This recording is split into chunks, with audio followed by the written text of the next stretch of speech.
Are you looking for a fun way to win up to 25 times your money this football and basketball season?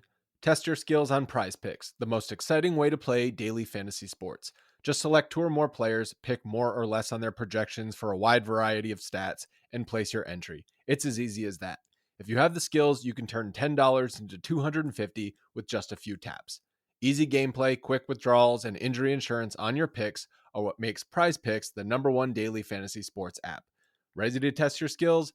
Join the PrizePicks community of more than 7 million players who have already signed up. Right now, PrizePicks will match your first deposit up to $100. Just visit prizepicks.com/bluewire and use code BLUEWIRE.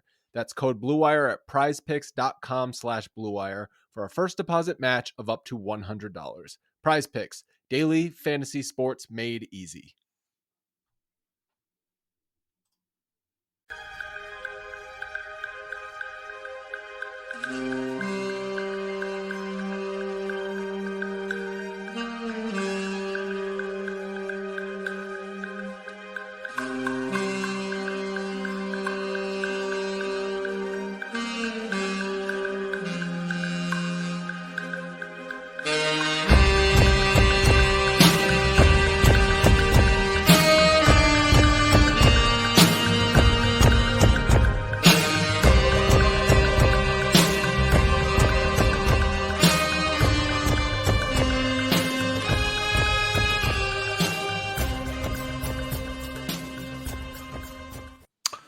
Hello, welcome to the final preseason edition of Pod Mavericks After Dark. You are joined by Kirk Henderson and Josh Bowe. We're both editors over at Mavs Moneyball. Josh, how you doing? Doing pretty good. Pretty fun game. I feel like this is finally have some stuff to talk about a little bit, right? We're all flexing our preseason muscles. And if you think of preseason as something, this is literally what preseason is for, is to help get you ready for games. I would say both us at Mavs Moneyball and here at Pod Maverick and the Dallas Mavericks have treated the preseason the way it should be, where I am now feeling ready for the regular season. I think the Dallas Mavericks are as ready as they can be for the regular season. They won tonight 114-104 against the Pistons. Luka Doncic did not play due to kind of ongoing calf concerns, though I don't want to read too much into that. And it was a fun game. That's something that I think is worth noting. We needed this. We Mavericks fans.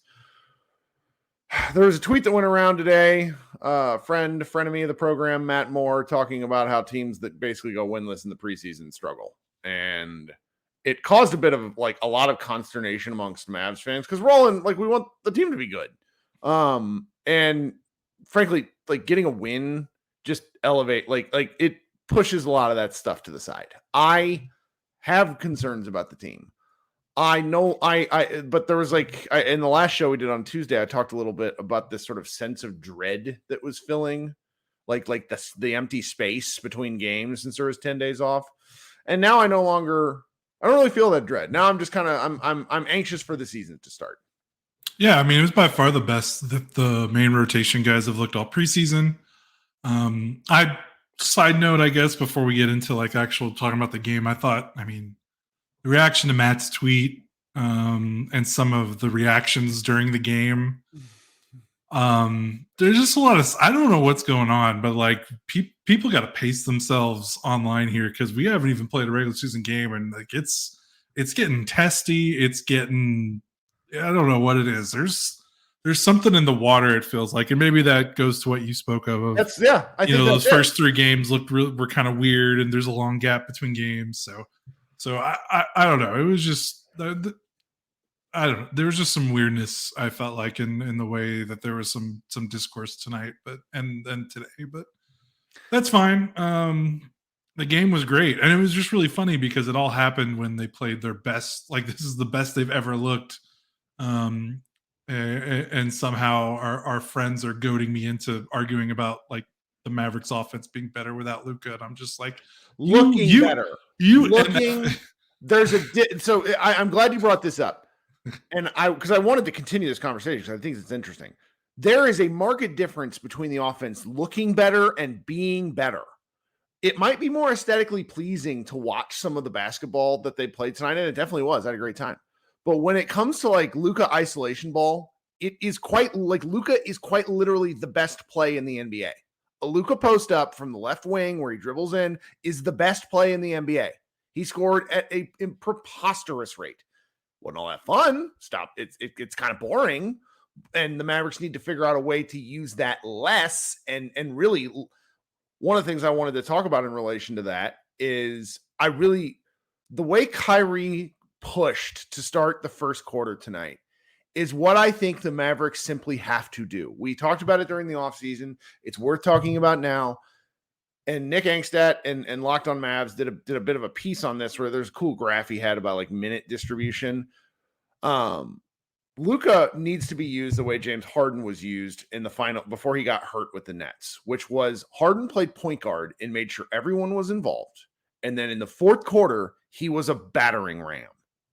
And that is just to me the ideal usage of Luka Doncic with Kyrie Irving, where they get everybody else involved. They let Kyrie score in the first quarter. Luka can score his 7 to 8 points. It's fine, but he's not taking a ton of shots and like feeling his way through the game. And then in the fourth quarter, when everybody's tired, march to the free throw line and close out the game. Just the way that the ball moved up the floor tonight, that's the thing that's important to point out, where when we saw some of those social media discussions, it's true. Like Luka doesn't push. Luka doesn't get it and go. He gets it and surveys, and it works. But I don't think it's the recipe for success over 48 minutes times 82 games. Yeah, and I don't necessarily disagree with the point, and I think Kyrie is kind of the perfect, at least offensive pairing to help kind of get this team going a little bit, because even when they had Brunson, Brunson kind of had the same mentality as Luka, wanting to walk it up and ISO and do the herky jerky kind of thing. You know, Kyrie is just a different player altogether, although they're both great players, just different styles. And I think stylistically, he's going to really help. And I don't necessarily disagree that the team needs to, push the ball a little bit more, spread the ball around a little bit more. It was just funny Luka to me spreads it around, but he spreads it around at the end of a pick and roll. Yeah, it was just funny. It was just funny to me that this conversation happened in a preseason game against the Pistons. And I'm just like, guys, like we gotta, I don't disagree. Like Luka and Kyrie, even with their great efficiency last season, there's still room to grow, which is probably the exciting part, is even if they don't get better with how they play together, like if they play like they did last year, that's still like one of the best offenses in the NBA when they're on the floor, but there's still just more opportunity for them to do more. And obviously there's more opportunity for Luka to play off the ball. I'm not disagreeing with any of that. It just felt like, I just felt like maybe the conversation was starting to discount like how great that those two were on the floor together last season. And just among the litany of things that this team needs to prove, like their offense is like 20th on the list of things that they need to fix or work on. It's kind of one of those nice to have things that I think is going to be more important down the stretch of the season, and we'll see in clutch games and stuff like that. But yeah, this game was fun. I'm very curious. I think the thing coming out of this game is Derrick Jones Jr. going to start, or is Josh Green going to start for that final fifth perimeter spot? Because do the Mavericks overthink this? I'm curious, because I'll let you go. Let me just kind of lay out how I'm thinking about it, and then I'll turn to you.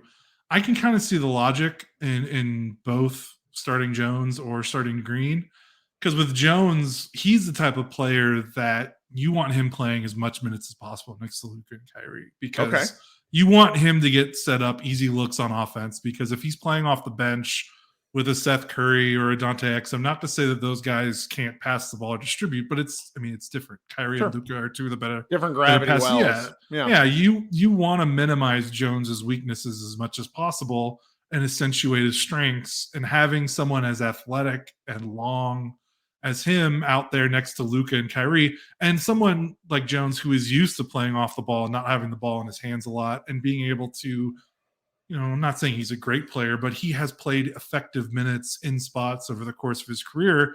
as like an off-ball guy that doesn't need the ball a lot, and will just kind of do the dirty work and shoot spot-up jumpers and get garbage buckets and things like that. So, and then you compare it to Green, who, we saw last season when Luka or Kyrie were out, or when both of them were out, he looked like a completely different player when he had the ball in his hands more. So the idea of him starting and not having the ball in his hands a lot, is that gonna push him to being kind of that passive Green that we see that doesn't really help anything when he's just kind of standing and drifting on the perimeter? It doesn't seem like that helps him. Yeah. So maybe him off the bench is the best way to juice his game, because he can touch the ball a lot more, act as like an offensive hub. But also, I can see the point in starting him just because he's one of your fourth or fifth most talented player on the floor. So, I see the reasons both ways, but I'm curious what you think. Well, we sort of buried the lead here. Josh Green played. Yeah, sorry, he played great. Yeah. An excellent basketball game tonight. It was essentially the Josh Green pay me preseason game. Mm-hmm. Quite a case to be made, to where he has 4 more days to where they can work out a contract extension. October 23rd. Or 3 more. I guess it's 3 more. Like he was the beneficiary, in my opinion, of Kyrie moving the ball early. Mm-hmm. Now, sweet shooting helped. Also, Green's just willingness to attack the bucket helps. And I think it just really depends on what sort of style the Mavericks want to play. I think if you're going to let Luka do Luka ball things, and let's just be honest, that's probably what's going to happen. Then yeah, I think you have to bring Green off the bench, because you're not going to be using him in the same way you would otherwise. But if you're going to do anything different, where you're kind of emphasizing pace of play early on, then yeah, I want Green out there. Mm-hmm. The Mavericks, like, again, Derrick Jones Jr. can also attack the rim with the fury, but it's more of him less off the dribble for me than Green. Green's off the dribble skills are what makes him dynamic and so interesting to so many people and players. So I see the argument for both. I think that there's an element of overthinking going on between those of us who talk about it, to where I think Kidd will just roll his best 5 guys out on the floor and see what happens. Go ahead. Oh, no, go ahead. No, go ahead. I interrupted you in the middle. No, that's all right. Then again, this is Jason Kidd we're talking about, who doesn't, like, they just last season, again, the first 10 games, they overemphasized JaVale McGee to the point to where I think you could make the argument that some of those losses, it's like you don't have those losses later in the season, and the Mavericks might make the play-in. So it's like it really kind of depends on how quickly the Mavericks figure out if what they want. Do they need significant sample size to figure these things out? Do they want to see 10 games of thing X or thing Y? I mean, this is jumping ahead a little bit. I don't mean to do it on purpose, but they kind of moved away from the Omax experiment relatively quickly, which is both disappointing for me personally, because I like Omax, but also it's not beating your head against the wall. This isn't working. Let's try something else. And that element of coaching from Kidd and his coaching staff is interesting to me. I don't know how to feel, other than I'm not particularly concerned at the moment. Yeah, and I mean the true answer might not be one or the other. It might be they will both probably get a shot within the first month. Like you said, I think that they're going to mix and match. And I think the difference between this team and last season, and where, we talked about his kid going to be maybe a little bit more stubborn with his lineups, because like he kind of, we knew JaVale McGee wasn't going to work after the first game, and he kept on with it for a little bit, and that lost them some games that they could have won. I think with this team, I can't read Kidd's mind. I don't know what he's thinking. Sure. But I have to imagine that he is more comfortable in the depth of this roster compared to last season's roster. I felt like a lot of the lineups and mixing and match, like there was just sort of like a desperation. Like he was just trying to find something that would work, because he's a defensive first coach, and like he was just trying, like that's why I think guys like Theo and Frank and McKinley, right? Like I think those guys got a little bit of a longer leash, because he was like, can I find someone that can get a stop? Like, can we just try this a little bit? Despite the fact that they probably just needed to abandon that and lean into all offense, and they kind of did toward the end of the season. But this team's much deeper. Like, having like Dante Exum and Seth Curry and Jaden Hardy, second-year Jaden Hardy, and like Omax instead of like McKinley Wright and Theo and Frank. The ball like, handling feels a much worlds better. It's huge. But I mean, seriously, Frank was considered like the backup point guard last season. Frank playing basketball is a Benny Hill. Like it just needs a Benny Hill theme playing as they just didn't have a lot of guys that could were any sort of dynamic off the dribble. And you know, our co-editor Doyle Rader said this in the chat in our Slack, where he essentially said like Dante Exum being a fourth ball handler could be huge for this team. Not, of course, now not a overwhelmingly like amazing statement, but at the same time, yeah, it is. Seeing it in action versus in theory is great. Yeah, I mean, not only like adding him and Seth together just really opens up, I think, a lot of possibilities with what you want to do with your lineups in a way that like it's like a good problem. Like, because I was like, where are the minutes for some of these guys going to come from? And that's a great problem to have compared to last year when we were like, who the hell is going to play? Like, particularly with the makeup of who we're talking about, because minutes problems can be big as the year goes along, where it's like guys want specific things, but there's not like there's kind of a clear pecking order of who should get what and when, not to mention with some of, Seth Curry's older, you get 15, 20 minutes a game out of him over 45 games. I think you're pretty excited. Mm-hmm. There's just a lot of little stuff going on with elements of the roster to where it feels like it could be too many guys. But I think with the way the league is and with injuries, our biggest complaint last year was that the Mavericks didn't care about guys 11 through 15 on the roster. And with the one exception of Morris, I think the roster is mostly filled with guys who I want to see play basketball in some way, shape, or form. Yeah, I've noticed. Part of this I think is because they did play those international games. So they're going to want to play like the real players more, because when you're playing international, you want to treat the fans that bought tickets and you're on national TV. That's right. All that stuff. But also, like, they just have so many guys and so many new guys. Like, normally, at least one or two of these preseason games, like the second half is like all of the training camp invite, two-way slot. Mm-hmm. That didn't happen this preseason. Like, we barely saw any of the training camp guys. Like, maybe just a few spot minutes here and there. Like, this is the last preseason game. AJ Lawson and Dexter Dennis played a combined 11 minutes. Mm-hmm. Everyone else that played is someone that could arguably be a rotation. I mean, they've already moved on. Like, they have five, and I don't want to talk about the G League. If you want to talk about the G League, meaning Mavs fans, go right ahead. If we're talking about the G League and any reasonable, like past like a rookie going there, then this Maverick season is already a failure. I don't want to kick anybody in the knees on that, but that's just sort of the nature of this. Like, the Mavericks like wave Mike Mine. Like, they've done a lot of stuff the past few days, which Josh and I aren't going to touch on because I ultimately do not care. And like, again, this game just reinforced my feeling that this feels like the 2019-2020 team all over again, where the star quality is very top heavy. And they don't kind of have that middle 3 through 4 talent that you would like. 3 through 4, like third, fourth best player compared to some of the other contenders. But I mean, they earnestly might be a 10, 11, 12 deep rotation, which is very similar to that 2019-2020 team, which also didn't have a clear-cut third best player. But they just had put guys on the floor that could play, whether it was Seth, it was Tim, it was Jalen, it was DeLon Wright, even though those guys frustrated us at times, like Courtney Lee, Dwight Powell, Maxey, like Boban even played a little bit that season and had some productive moments. Like, that team just always seemed to put guys on the floor that could play. And you never had that like 4 or 5 minute stretch where you're like, oh God, like last season where it's like, oh God, Theo and Frank are not only playing, they're playing together at the same time. And now those minutes are just being replaced by guys that I think are just much better NBA players. Even if like you compare the maybe the top 1 through 5 on this Mavs roster compared to the top 1 through 5 for like the top 8 teams in the East and West. Yeah, maybe, Denver and your Boston and Lakers and those contenders, maybe they're going to beat you in the third, fourth, maybe even fifth best player. But I mean, again, like the 2020 team, just their depth is what's really, I think, stands out to me.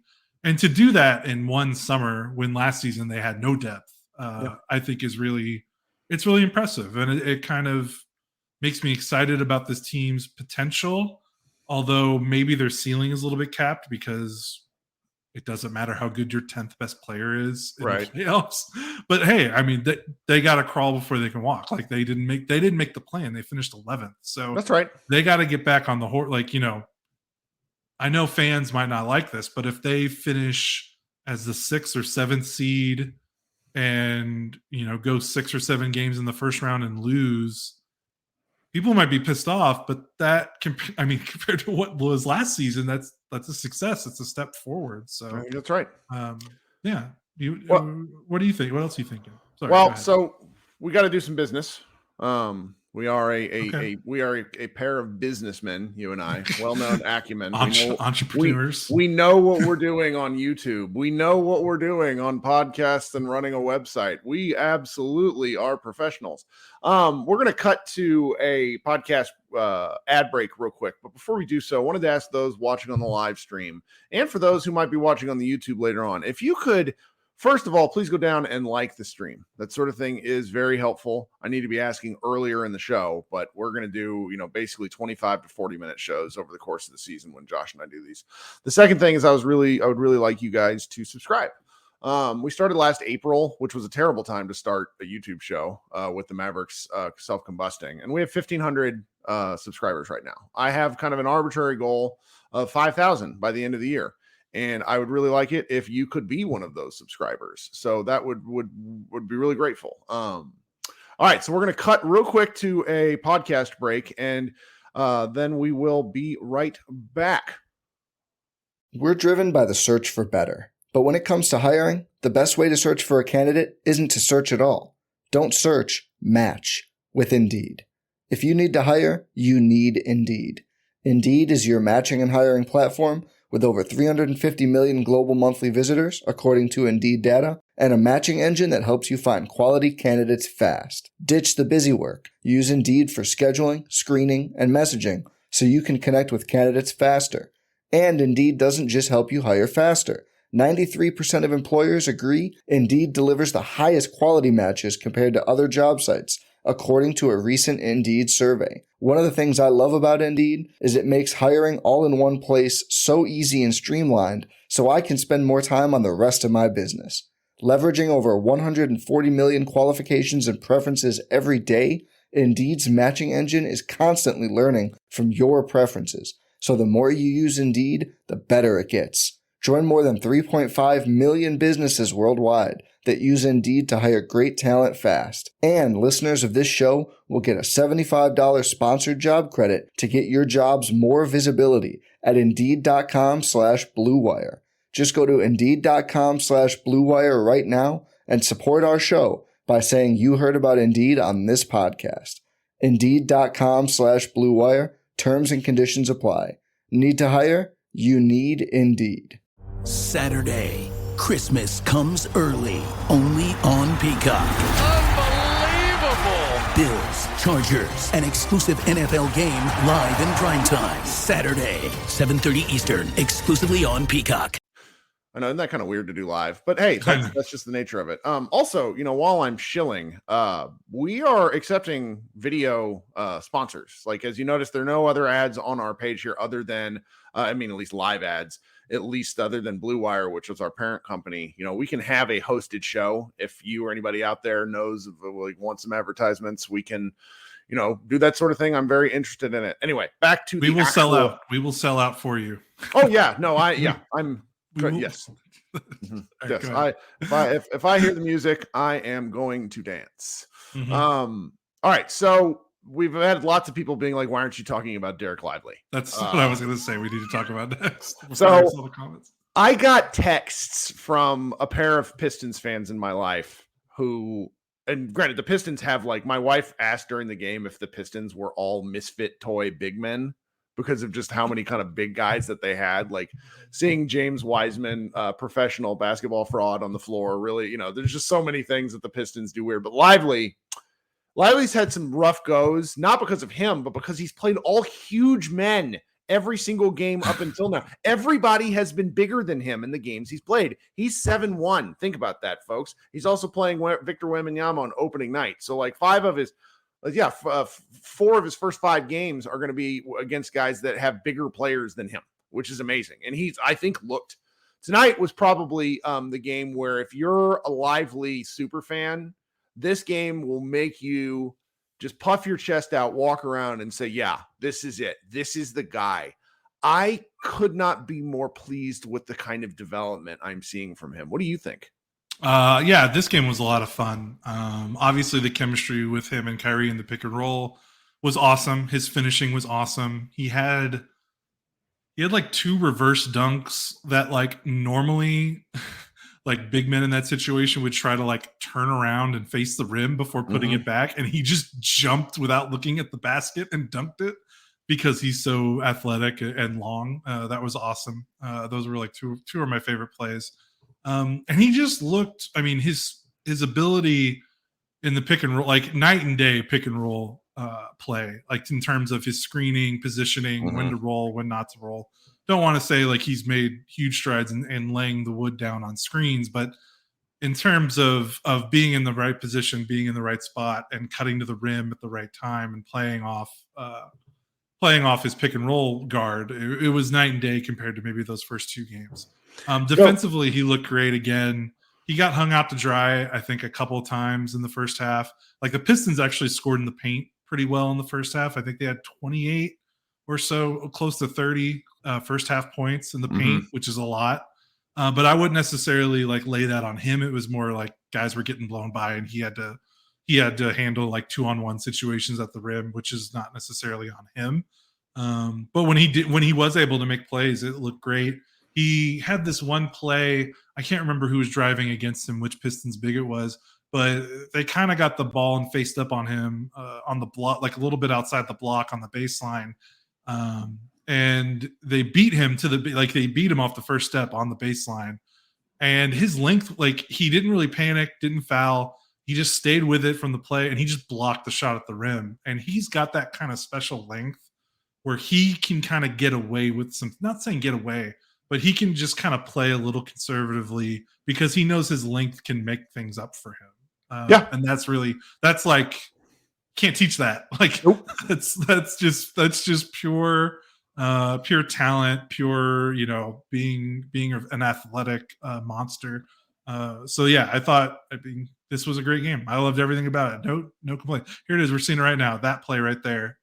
He gets beat going to the rim. It looks like it's going to be an open layup. And then he's able to close the gap with his length. Just pure verticality. Yes. It's being bigger not and chopping, taller also and not going across the arm, not trying to jump out of the way to get the block. Like if that was a JaVale McGee, that's probably like a jump into the person's back and that's a foul. So that was fun.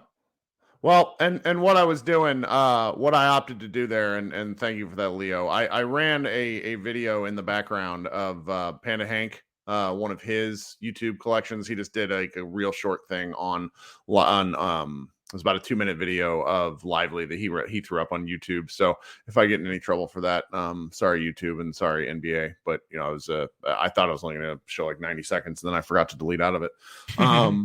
But it's fun watching a guy like this because one of the things that we just got so continually frustrated with, outside of like the Boban and some of the more functional KP minutes over the back when before KP hurt his meniscus, is just like being big is really freaking helpful.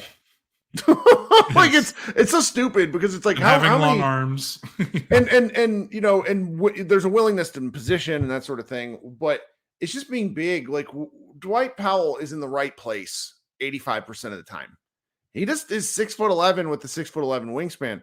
We're talking 8 more inches on Lively's standing reach. He has and not to mention 2 more inches on his height. So we're talking nearly a full foot of 10 inches on a difference between the two players when they're just trying to impact stuff at the rim. And he's going to foul a lot. Now, he's not like Luke Byrne in the chat says Lively not fouling, which is great as well. Absolutely. I mean, tonight he had 2. Just 2. Yep. 2 in 24 minutes. I tell you what, if the Mavericks get 24 minutes out of Dereck Lively every game, if they get 24 minutes out of him, half the game, I think we're going to be really, really happy this season. Yeah, I think so too. And what was that point? I'm really starting to see it. You talked about like you talked to people that watched him and just like his progression at Duke. He went You from said being a bench like, player to basically being, if he had played the way he was playing by the end of the season, if he had played that way the whole year, he would have been like a defensive player of the year shoe-in. yeah. And I'm starting to see like his ability to learn quickly, Mhm. like we've seen it with this like it's kind of mimicking what you said about his college season with this preseason, like the way that we've seen him start that first preseason game against Rudy Gobert, which again wasn't necessarily bad. We saw some good things, but he had 4 fouls, 2 points in 15 minutes, and He now got bullied by the 2 or 3 time defensive player of the year. I'm not Yeah, going to it be mad at that. yeah, and now 3 games later, about a few weeks later, he's putting up 14 and 5 in 24 minutes. He's not fouling, and again, the Pistons are, like you said, kind of an island of misfit toys for big men. But like Isaiah Stewart and Duren, Duren is Jalen a guy Duren, we those thirsted are after so hard. yeah, like you can make fun of Marvin Bagley and Wiseman all you want, but Duren and Stewart are tough. Those are tough big men. That's not like necessarily easy to go against. Obviously easier than like Rudy Gobert, but again, it's not nothing. So the way that he was able to, look like the vastly superior, he looked like the best big man on the floor, and Detroit has some talented big men. So that was really, really encouraging. And I think it goes to what you said about your people that watched him at Duke, like his ability to just pick up and keep getting better game to game to game. It's really noticeable. It's very noticeable. Mm-hmm. I was very pleased with that. So going through kind of everybody else, I don't think I tried to do this a little bit earlier, but Kyrie Irving good God, man. 17 points, 11 assists, 8 boards. No turnovers. No turnovers. When he is an engaged basketball player, which is not always, and I think he probably never would say that himself, but people who have watched, if you've watched a disengaged Kyrie Irving game and then it's just it's amazing. He is so smooth. And if you're like wanting to show someone like fundamental, it's like a couple of the pick and rolls that he ran there with Lively. He places the ball in the right spot, and if you're listening to this, you're like, well, they're an NBA player. Of course, they should be able to pass to a big man correctly. No, it doesn't. Like a lot of these, like the way basketball is played now, there's certain skills which are so atrophied amongst like professionals and players. And so it's like some of the things that Kyrie makes look simple are straightforward skills that he has absolutely mastered. And so I really I enjoy his impact on the game. And that's why I really want to see more Kyrie point guard early in games. He's 6-15 shooting, which he probably was a little bit annoyed with, but that's going to happen sometimes. And instead he found other ways to impact the game. He had a couple of steals and a block too. And, you're not going to get Kyrie Irving games like this every night. He's an older guy. He's what, I think he's 31 now, or he's going to be 31. And his legs are probably aged a couple of years because he's had knee surgeries. Well, and it can't be stated how slight he is. Like he is 6'3" and about 180 pounds. So it's like the pounding of an NBA season is just going to take its toll on a guy like that. And so I just hope the Mavericks figure out a way to maximize his utilization while also, giving him as much rest as possible. I don't know what to make of Grant Williams is my kind of main, if I was to have like, the bad, like annoying Tim Hardaway game. And like, I don't know what to do with Grant Williams. I don't know what to do. Like I don't like him. I'm ambivalent. I am like kind of, can you help me here? Because we've talked about this and I'm not vocalizing it correctly. I think the thing is this is what I tried to hint at when I wrote my piece when the Mavericks acquired him, is he is being touted, and I still agree with this, as he's the biggest off-season move they made this summer. He's the most notable NBA player they acquired in terms of talent and resume, which is great. He fits in perfectly with what they want to do. He fills a position of need. He brings a skill set that the roster needs that they lacked after they'd made the Kyrie trade. Mm-hmm. All those things are still true now, as they were when they acquired him. But because he was sort of like the crown jewel of the offseason, I feel like for some that there's been like this idea that he is maybe more than what he can actually do as a wing starter.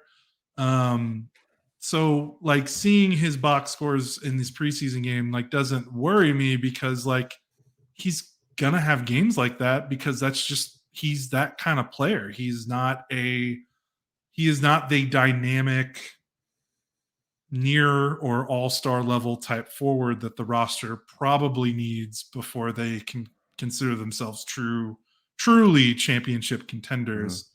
But that's not against him, and there's nothing wrong with that. Like, he's under a great deal. He's on, yeah, it's only going to get better. They needed someone to replace the Dorian Reggie Bullock kind of void, because Reggie fell off so much last season and Dorian was gone. And I think some fans maybe thought he was like, he's closer to those players than you would think, which is not a bad thing, because they needed more guys like that, because they lost that depth when they did the Kyrie trade. They needed a forward that can guard fours and play a little small ball five if they needed it. They needed someone with some size and girth on the wing. They needed someone that could shoot threes. They needed someone that can hit threes without Luka needing to spoon fade them open looks. But again, this is a guy that started, I think, less than 80 games in his. He's been mostly a bench player for most of his young career. So again, he could be better and he can improve. Like, I just want people to tap, like, he's not going to be like this all-star guy, but he's going to, when the games count, I'm more than confident in him being a more than productive and above average starter. Sure. It's just, you're occasionally going to see a game, win or lose, he's going to score 5, 6, 7 points, because he's not a high usage, attack closeouts guy. He's mostly a spot up glue defensive guy, and that's okay. Yep. Dalton Trigg, our friend over at DallasBasketball.com, and his podcast is the Mavs Step Back. Actually got a interview with Grant Williams that went up yesterday that if you have not heard, you should go listen to it. It is fun. The one thing I will say about Grant Williams is he is willing to talk.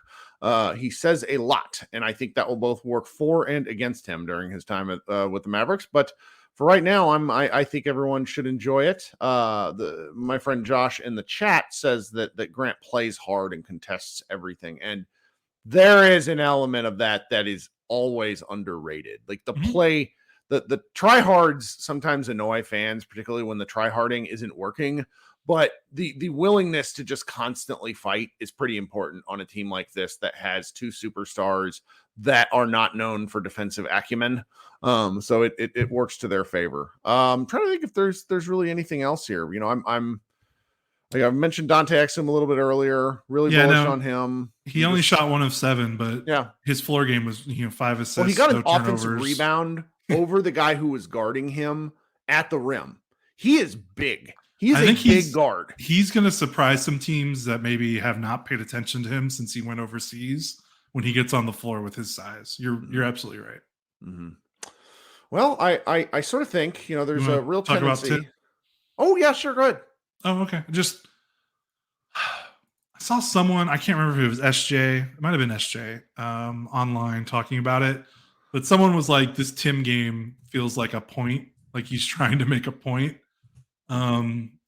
This dude in the preseason, if you want to talk about not being bashful about getting shots up. 13 shots today, for example. In 21 minutes, he had 19 shots in 23 minutes against Real Madrid, 8 shots in 18 minutes, which is a little bit more normal against Minnesota. So he is letting it fly. And when we talked about we talked about how like the hierarchy, like they have a lot of guys that can play, so someone's going to get squeezed, but all these guys kind of still, it doesn't seem like it's going to be that big of a problem, because it's like Omax is a rookie, Hardy is a second-year player. These guys understand where they are with vets. The Tim one is the one that has the most potential to disturb things, if you even want to call it that. So I think they really want him to be like their microwave cooker coming off the bench. The thing that Tim is going to have to prove, and I think the Mavericks are going to have to work around, is he's at his best playing with Luka. and I don't think the data support like ever. I think pretty much every year except for the year he got hurt, he's the Mavericks and Luka on the floor. They play awesome. Playing with Luka seems to negate his worst tendencies, which is dribbling a lot, stepping into long twos, taking ill-advised shots at the rim, stuff like that. So when he's playing with Luka, you don't have to worry. Like he can just be the spot up, move around screens and dribble handoffs and just let it rip guy. So that's the thing. They're going to have to figure out if they are committed to Tim being a guy to come off the bench, if he's not a candidate for that last perimeter player starting spot, if it's going to be Josh Green or Derrick Jones Jr., they're going to have to make sure that they split up the Kyrie Luka. Like, I don't think they can play a ton this season with Tim on the floor and no Kyrie and no Luka. So that's going to be their rotation challenge, I think, this season. Yeah, Richard in the chat asks about Omax. Omax giveth, Omax taketh away. Omax is a rookie. Omax he was a 24th pick. Yeah. I was super excited about him in rookie in summer league because he looked very commanding. I will say during the preseason, he's looked like a baby giraffe at times, which is, I think, more nerves than anything else. He needs some things to go his way. He also has got to find a way to contribute statistically. And they're like his box scores this preseason are occasionally just like, what is going on here? Tonight, he had 5 rebounds, which is fantastic to go along with 7 points. But like 3 of those were offensive rebounds. And, I don't know if anybody will remember one of the things I talked about earlier in the preseason was, not to compare him to, former All-Star Josh Howard, but you get minutes as a rookie, particularly like a fringe rotation guy, by doing the little stuff correctly. And if he's gonna earn minutes in the rotation, I think Kidd will give him the opportunity. He has to do the small things, i.e., not fouling 3-point shooters, for example. But that's okay. Like it is fine. It is what it is. Yeah. Also, Josh Howard, his senior year before he went to the NBA, he was the ACC Player of the Year. Josh Howard had no business falling to the Mavericks, but guys, get this: he smoked marijuana. So like, I think we did get pretty excited. This preseason was kind of like a reminder of like, oh, this is why Lively was the 12th pick and Omax was the 24th pick, which is no like disrespect to Omax. He was the 24th pick, which is great for him where he was, but naturally maybe he's going to take a little bit longer than we thought, which is okay. But we'll see. Just the fact that he's an option. Like, I mean, just the fact that like this backup wing is like a young 21-year-old rookie instead of like, a Theo or whatever it is. I'm kind of beating a broken record or whatever you want to say. Yep. The broken record. But the depth is just so much fun. Even if Omax doesn't contribute as much as we wanted to right away, just that the fact that he's an option, I still think is a win. So we'll see. I do too. All right. I think that's enough because I'm going to come back on here in about 20 minutes. I'll be doing, Mavs party, which is just like, for anybody who hasn't been paying attention, we have brought over all of our live shows to YouTube, obviously. We no longer do the Spotify lives because Spotify stopped supporting that, which sucked for me because I had built up quite an audience there. But we're trying in YouTube, and it works surprisingly easy. So if you will go back out to our main YouTube page when we're done here, you can click notify me and then subscribe to our page. You'll get notified when I go live here, which will probably be about 10:30. We'll talk for a little bit, get out of Dodge, and then everybody can get as much rest as possible before starting the 82-game grind that is the regular season of the NBA. You got anything else before we go? No, I'm feeling good. This was a fun game to watch and enjoy the live show. And for the love of God, this might be like a Matt Moore.